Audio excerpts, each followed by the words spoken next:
Hey, Magadi. Yeah. Somebody wandoziya kanditumira ma pictures ndakachoka msipa saka ndaka-uploada pa Facebook pangu. So there's a guy akandibvunza kuti koma blango makachoka msipa zvanga zvaita sei? It was 1997. Ndopa ndakachoka msipa wangu. I think it was in May. Yeah, May 1997.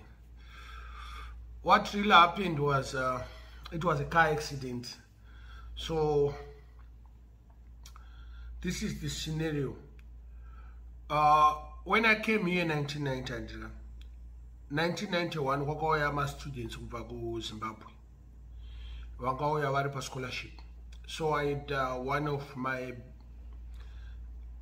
friend, mnin'ina wake akauya kunoku. I transported, ndakamubatsira kubva kunonzi ku North Bay kuya ku Toronto kunoku.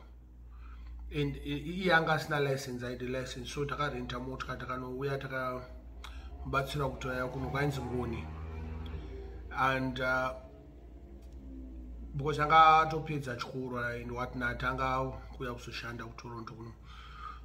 And the other thing is iye akazo refer umwe munhu mumfesi anonzi Ishmael. Ishmael, he was supposed to be moving to Ottawa, from Toronto to Ottawa.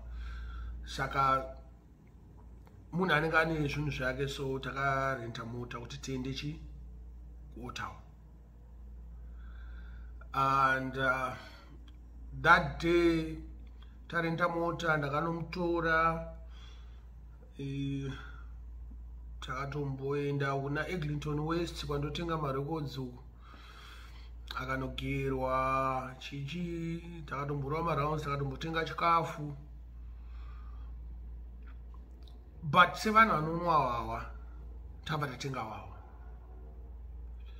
So takaspenda almost 4 hours tichingotendera tiri muno muToronto, tichimboita zvinhu zvisina nebasa resu, zvokuti datangotora motikari tongopfeka zvinhu tobva tangoenda, probably the accident wouldn't have happened. Because tanga tiri masober sense tozongononwira ikoko tasvika ikoko Ottawa. Ottawa is the capital city of Canada. But tainwa and whatnot. On our way kuenda uko, mvura yakatanga kunaya. Yakunaya mvura ya one way dakakiwa neweight. Pakiwa neweight paipa manje unokoziva muri mahighway ka tumahighway tuko kuna Kingston Ontario kwatakazoita accident kwacho ka. Tumahighway tunenge tuko kumusha twaya. Asi mahighway muToronto monemo. Mahighway kutoti ndiye kumusha anenge paside pacho pane gravel. Saka mvura painaya paipa ndada kubuda munzira kuti timire kuti tiite wait and nespeed yemotikari inini like nekunaya futi ndakabva ndaenda pagravel, motikari yabva yatanga kutsvedza. Pandaida kuinza muroad yabva yadzokera futi uku. Then yaka overturna, I think according to munhu akationa, the truck driver akati yaka overturna 3 times. And inini I had my seat belt on. Mkomana Ishmael, I don't think kuti anga ne seat belt on because akakandwa pansi.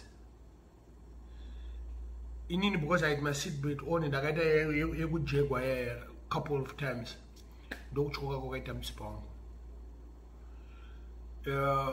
Saka munhu wetruck uya angari quite a good distance because unongoziva ma-trucks they'll keep even a kilometer in between you kana kuchinaya kana zvinhu kuitira mabreaks. Paakasvika achimira because motikari dzakawanda dzinosvika nomira paita accident ka. polisi yabva yangouyawo yemukingston untari yemumu yabva itaura kuti aiwa chi munhu akuenda kuhospital chi neambulance munhu akuenda kuhospital but truck driver akati no vanhu vanga vari tuwa ndaona vanhu vari tu because truck driver anenge ari pamusoro anenge achiona zviri kuitika pasi I think takamuovertake that's how he find out kuti tanga tiri tu mukomana anga afly akakandwa musango ndopakuzotanga kuzotsvagwa chi Ishmael where akazoonekwa ari musango chichi ina ndatotorwa ndatoendeswa ku Kingston General Hospital indini ndiri muKingston General Hospital about 5-10 minutes ndatongopinda muhospital ndaiswa pamubhedha ndakutorohwa maningi ndandatorohwa x-ray ndamirira mamwe matest anga akuuya because kudhara ndandatoiswa chinhu chemumutsipa kudhara because pandakatorwa paipai ndakaiswa pabhedhi ndamba ndaiswa chineck brace ndikuona mupurisa auya kutanga kundibvunza ane ticket racho was almost like $400 dangerous driving akatodzingwa nemadhokta unzi aiwo usikuona kuti munhu anogona kutoita vegetable munomu uda kutoita zvako zvetiketi iwo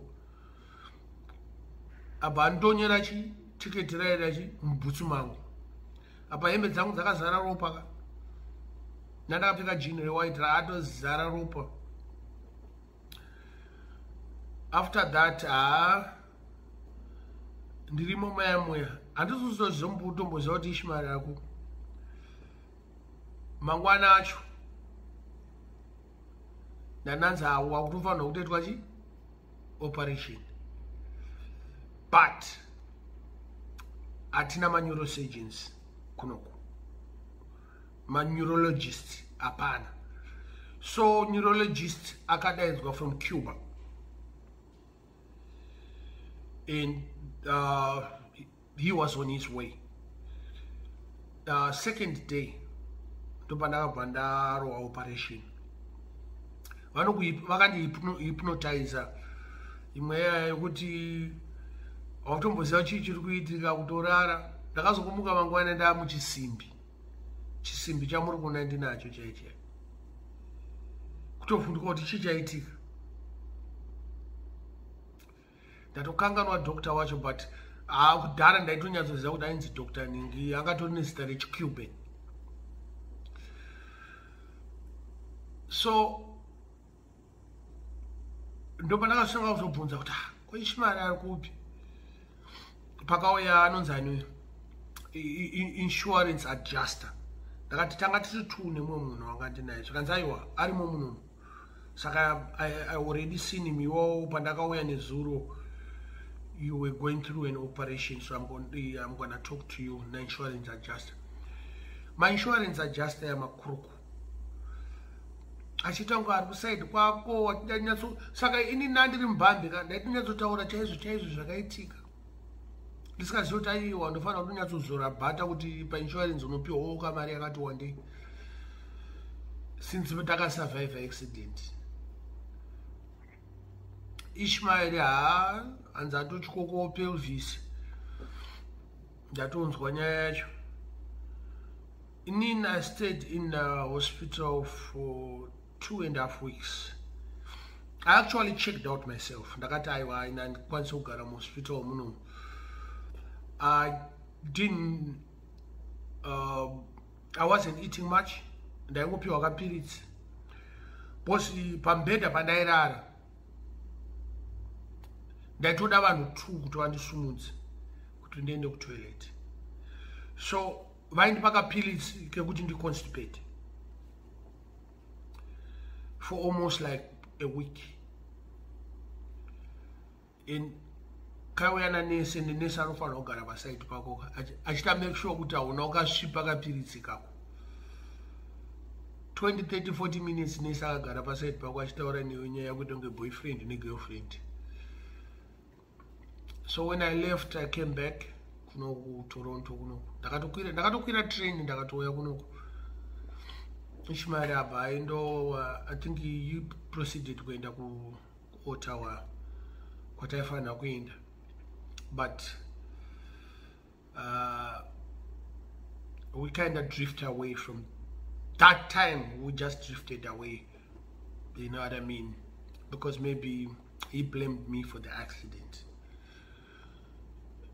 since I was the driver. So it's not a big deal for me, and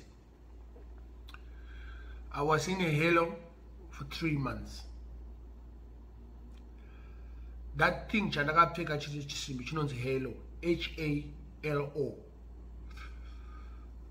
Vanhu vazhinji vanowanzochiona chakapfekwa nema vanhu vanotamba American football vanotyoka musipa veve. Yeah. Ndo vanowanzochipfeka chinhu chaicha. Mutoronto muno vanhu vashoma vaitiziva, saka it was summertime ka. June, July. Afrofest ndakatochipfeka, Junior Carnival ndakaenda, Caravana inoitwa end of July, beginning of August ndakatochipfeka. Vanhu vachitondibvunza kuti kwayo chii, ndakati aiwa ndakachoka musipa during a car accident whatever chii. And chakazobviswa around 2022 August. Ndakati aina ndichagara muno ndakutenda chi kuZimbabwe. Ndabva ndapiwa this thing here. Ndikuona this thing. Chocha ndakapiwa. Chinopfekwa so. It's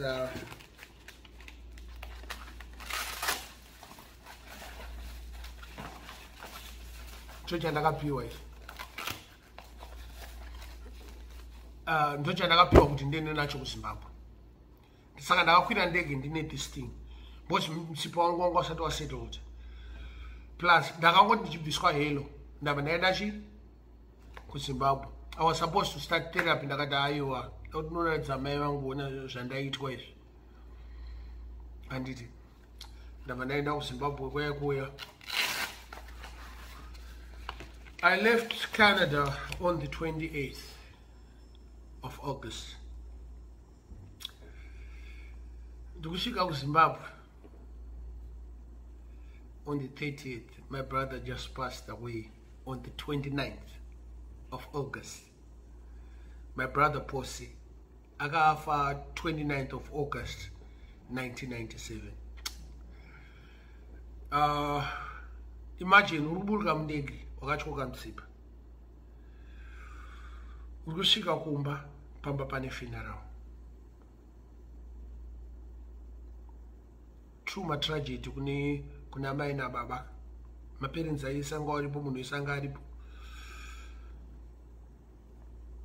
Apa tine show ku City Sports the next day. Panga pakaipa.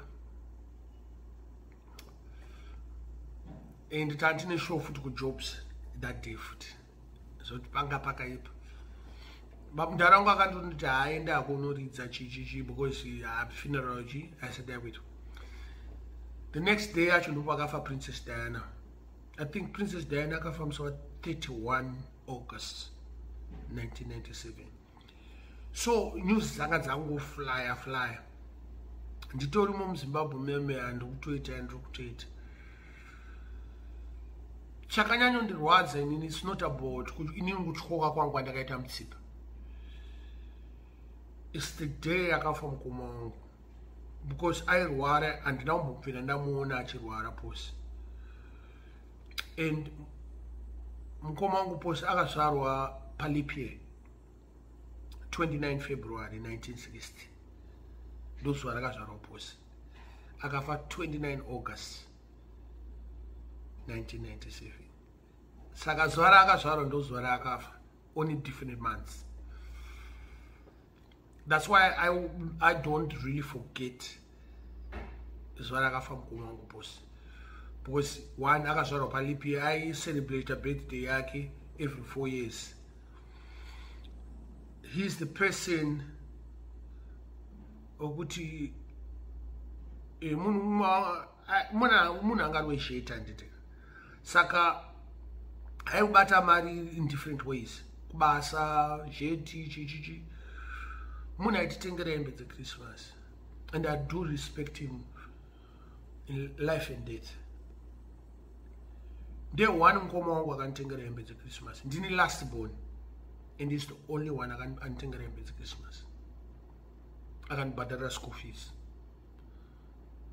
That's what I'm saying. That's why I really respect him that much.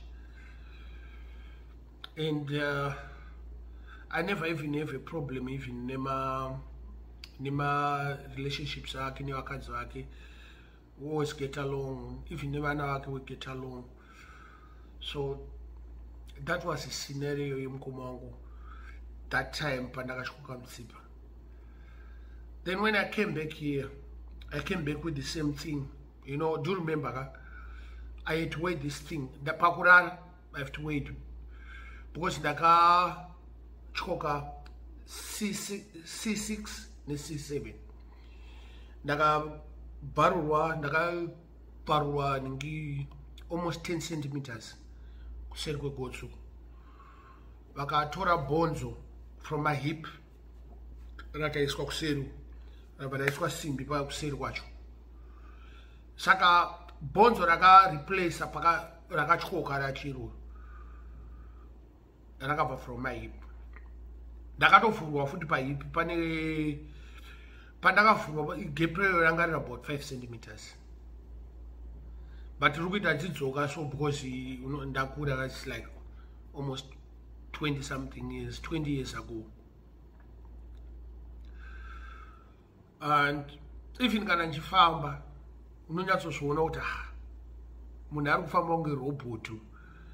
Sometimes hanyatsogona kutena ndotena miri wese kana chitenda kundotena miri wese futi aisiya. Chimoko changa ndinacho madezi yawo chanchiri muJamani chanchaenda kuJamaica. Saka akaona kuti pandakaita accident ndinandi muhospital nasika reply ma phone calls akaendita asikazoti aiwa munhu atoita sei ari muhospital paakauya kuno waidini pandakazomutaura kuti ndakatyoka Mutsipa paakazoya panapa anga atomahwambi. Saka the guy akanditumira mapicture Lazarus ndiye akatora mapicture akazonditumira mapictures. I was shocked that why can't I remember this guy, you know what I mean? And I was so happy because I don't even have those pictures. Ndakatyoka Mutsipa angu inini personally. You know, 1997, ndiri murecord shop, Treasure Isle, Nati B, you know what I mean? Saka zvinhu zvinongofadza ungoona chichi picture yako yakudhara uri under duress, you know what I mean? Saka what happened is pandakadzoka ndakatanga therapy 1997 chitanga therapy yangu. I was already in college, so I had to stop going to college. I was doing my electronics engineering technician diploma course. I have to stop college for a year. I had to go through therapy for 2 years, almost 2.5 years. I actually graduated while I was doing therapy. And when I finished therapy, the therapist, I can't put this one. It's a soft one. And I started wearing this one, Pakurara. But during therapy, I watch my church there. So I have both of them. I've never lost them. You know what I mean? Because sometimes pandokwira ndege ndotakura kana wani chacho. Ndotokwira ndege ndakatochisa because pakurara paipera I need support of my neck. Mkonyo ndinawo zvangu ka but pafe handifana kunge ndichita zvekurwa zvandoda kuita zvezve. because my neck is compromised. And any small little thing, my neck can be broken again.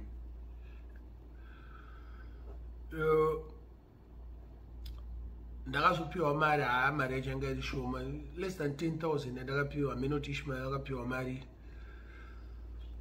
That's how I broke my neck. It was a car accident. We're drinking, and there's no excuse for that. It was reckless of me going behind the wheel drunk with another person while I'm trying to help them.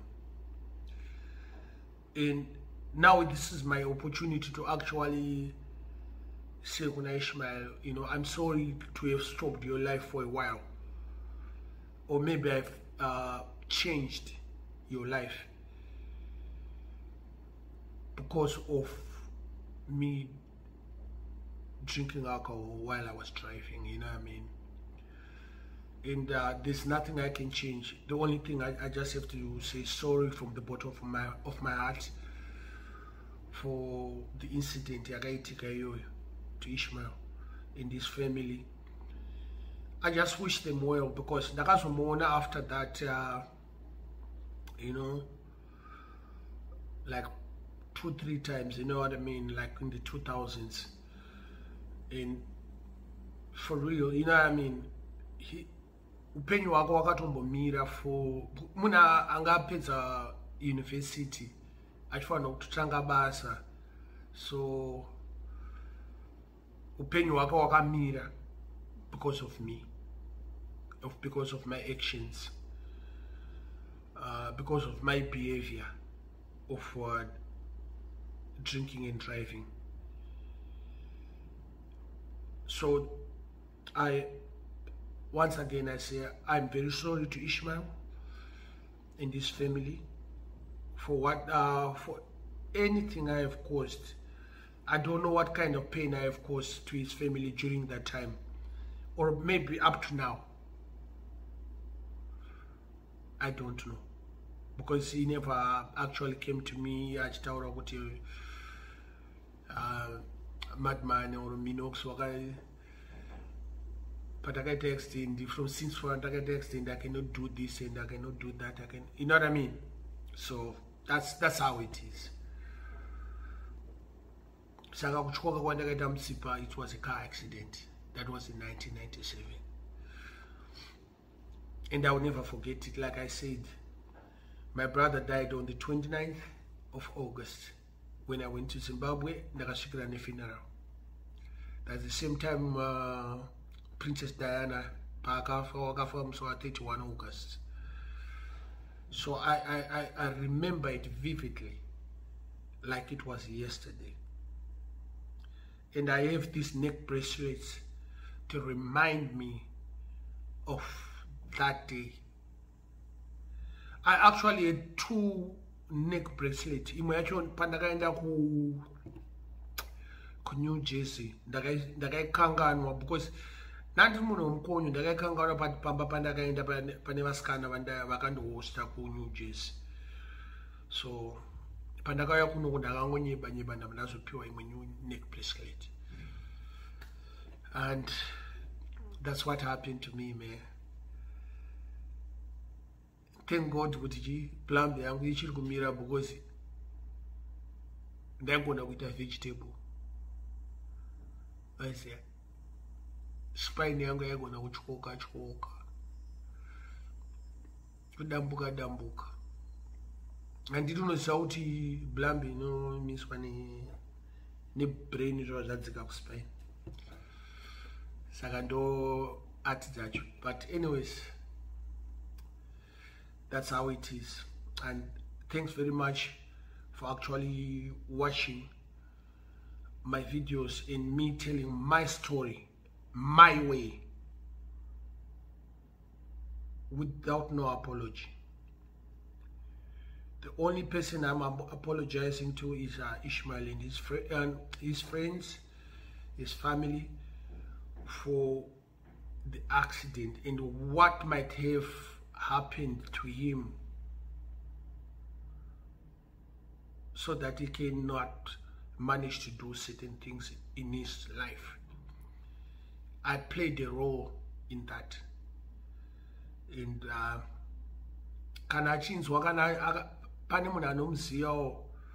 I know I speak to his brother sometimes. I know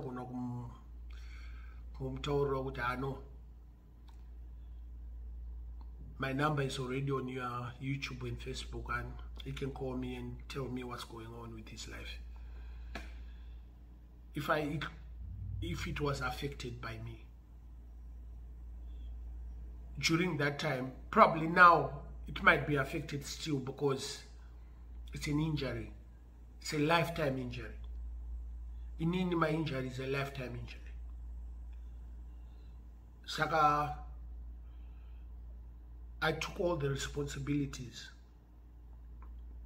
of the accident because I was the man behind the wheel while drinking alcohol, which is not allowed in any country.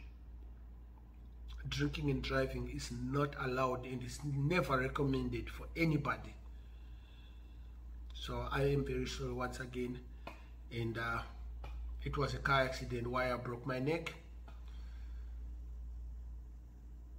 One love and God bless. Thank you.